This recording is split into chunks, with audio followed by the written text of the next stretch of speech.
कि हम लोग को पता है लॉकडाउन के टाइम पे सरकार ने 3 योजनाएं लाई थी। पहला था नीलांबर पीतांबर जल समृद्धि योजना, दूसरा था ग्राम हरित योजना और तीसरा था वीर शहीद हो पोटो खेल योजना।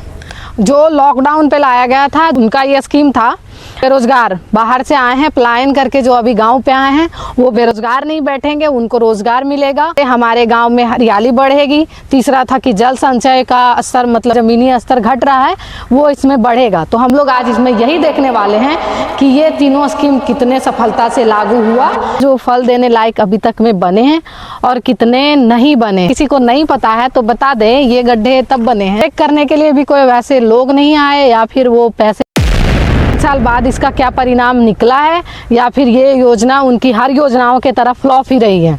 हम लोग यहाँ पे हैं, इनका स्कीम था ना आम के बागानों वाला बिरसा ग्राम हरित योजना, उनके तहत था कि एकड़ में आपको आम का बागान लगाना था, आम का पेड़ लगाना था जो 3 साल में फल देने लायक बन जाता था।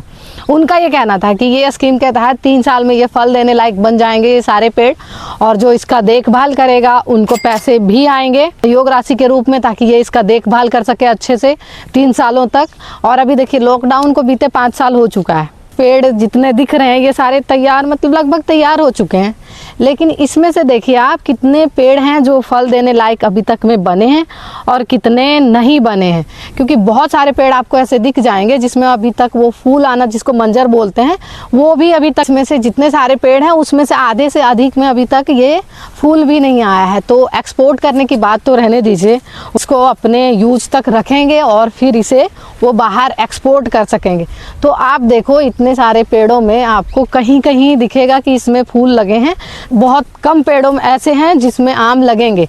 तो आपको लगता है कि इतने कम पेड़ों में अगर आम लगा है तो इंसान का खुद का यूज हो पाएगा? एक्सपोर्ट तो तब करेगा ना आदमी जब खुद से बाहर होगा। तो उनका खुद का अगर नहीं चल रहा है तो क्या वो एक्सपोर्ट कर पाएंगे? तो यानी कि ये योजना उनका 50% सफल रहा और 50% असफल रहा। यानी कि वो कालीन प्रभाव तो रहा लेकिन फ्यूचर में इसका कोई भी फायदा नहीं दिख रहा है। गड्ढों को तो पहचानते होंगे आप, अगर मेरी तरह आप भी गांव से होंगे तो ये सारे गड्ढे पहचान रहे होंगे क्यों बने थे उस टाइम पे और ये कब बने थे। बताने की ज़रूरत तो नहीं है, लेकिन फिर भी अगर किसी को नहीं पता है तो बता दें, ये गड्ढे तब बने हैं जब लॉकडाउन लगा था। फर्स्ट लॉकडाउन में जब सारे मजदूर घर आए थे तो उनके लिए स्कीम लाया गया था। ये गड्ढे जो बनाए गए हैं वो नीलांबर पीतांबर जल समृद्धि योजना के तहत ही बनाए गए हैं। इसमें ये था कि जो मजदूर घर आए हैं जो बेरोजगार हैं उनको काम मिले। मान लीजिए तो मुख्य यही था कि बस उनको काम मिले, क्योंकि इसका जो फ्यूचर का सोच था हेमंत में जो जल स्तर कम हो रहा है वो थोड़ा ऊपर आएगा, मिट्टी का जो कटाव हो रहा है बारिश के कारण वो थोड़ा कम होगा, लोगों को रोजगार मिलेगा उस टाइम पे, उनका यही था। और गांव का मतलब थोड़ा सा ज़्यादा विकास होगा, उनका ये कहना था। लेकिन ये भी योजना उनका 50-50% मेरे गांव में जहाँ तक देखा जा रहा है, हम जहाँ से हैं वो 50-50% पे आ गया। यानी कि उस टाइम पे रोजगार तो लोगों को कुछ लोगों को मिला, लेकिन ये इनका फ़ायदा अभी कुछ नहीं दिख रहा वैसा, ना जल स्तर में कोई उतरी हुआ है ना ही कुछ। क्योंकि देखिए आप इसके आगे जब जाइएगा तो नीचे जो खेत थोड़े आगे के गड्ढे को देखा होगा जो मैंने दिखाया था अभी आपको। आप इन गड्ढों को देखिए, इनका था कि नहीं सिंपल फंडा था कि नहीं कि सिर्फ पैसा लेना। आप गड्ढों को देखिए, क्या ये इतने गहराई में है कि ये जल संचय कर सकें? ये था पहला फ्लॉप देखिए इसका।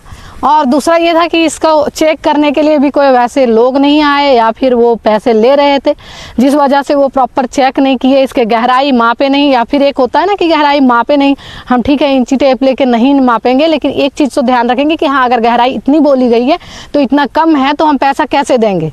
तो सरकार ने बस पैसे दिए, लोगों ने बस टाइम पास किया, इसका कोई भी फायदा नहीं हुआ। तो जो आप देख रहे हैं सिर्फ इनमें धान की फसल लगती है, साल में एक बार ही फसल लगता है जो सिर्फ धान का लगता है। और इसमें इनके समय में इतनी पानी होती है कि धान कटने के 1-2 महीने बाद भी आपको इसमें पानी मिल जाएगा, यानी कि 2 महीने बाद तक खेतों में पानी होती है। तो ये योजना भी पूरी तरह से फैल रहा है। और तीसरा योजना था ना वो खेल वाला, वो हमारे गांव में आया ही नहीं है। हमारे गांव में 2 योजनाएं आई जो कुछ ही लोगों को मिला। एक तो हमारे मुखिया के ड्राइवर जी को मिला और दूसरा ये गड्ढा वाला जो था, जो बागान वाला है, जो हमारे मुखिया जी हैं उनके ड्राइवर को मिला, क्योंकि वो उनका गाड़ी चलाते थे तो वो करा पाए, तो बस उनको मिला। और उनके गोतिया मतलब बोलते ना पट्टीदार, बस एक उनको मिला, बाकी यहाँ पे उसका लाभ और किसी को नहीं मिला। गड्ढा वाला जो वीडियो है, जो गड्ढा आपने देखा है जल संचय के लिए, वो पूरी तरह से फ्लॉप रहा। और इसमें से फायदा बस हुआ सरकार का फंड से, हम मान रहे हैं कि पैसे गए, लेकिन इसमें से फायदा हुआ कि यहाँ जो जांच करने वाले थे ग्राम सचिव को फायदा हुआ और दूसरा मुखिया को फायदा हुआ। मजदूर थे उनको वही मिला जो वो काम करते थे, ठीक है, बस दिहाड़ी मिला तो उनको उस टाइम पे ही रोजगार मिला। तो ये सरकार की बुरी तरह से फ्लॉप हुई ये तीनों आइडियाज हैं। और वो आइडिया जब मेरे यहाँ आया नहीं है तो हम तो बता नहीं सकते कि अच्छी है या बुरी। खेल वाली जो है वो हमारे यहाँ नहीं आया है, तो आसपास के गांव में भी मैंने नहीं सुना कि ऐसा कुछ हो रहा लॉकडाउन के टाइम पे।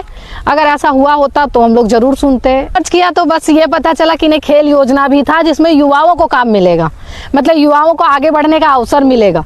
ये सिर्फ मैंने डाटा में पढ़ा है, बाकी कौन से युवा कहाँ पे प्रशिक्षित हो रहे हैं मुझे तो नहीं पता। और वैसा अगर कहीं हुआ तो हम दिखाने का जरूर कोशिश करेंगे कि हाँ, अगर उनका प्लान ये सक्सेस रहा या नहीं, उसके बारे में हम नहीं कह सकते। लेकिन ये 2 प्लान के बारे में हम कह सकते हैं ये बुरी तरह से फैल रही।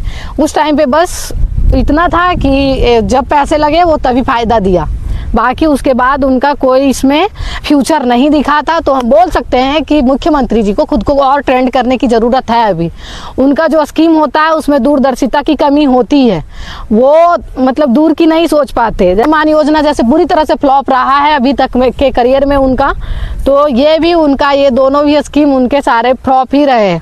तो ऐसे उनके जितने सारे स्कीम अभी तक उन्होंने निकाला है, हम कोशिश करेंगे कि सबको दिखाया जाए, इनसे रूबरू कराया जाए। चलिए धन्यवाद, तब तक के लिए आज्ञा दीजिए।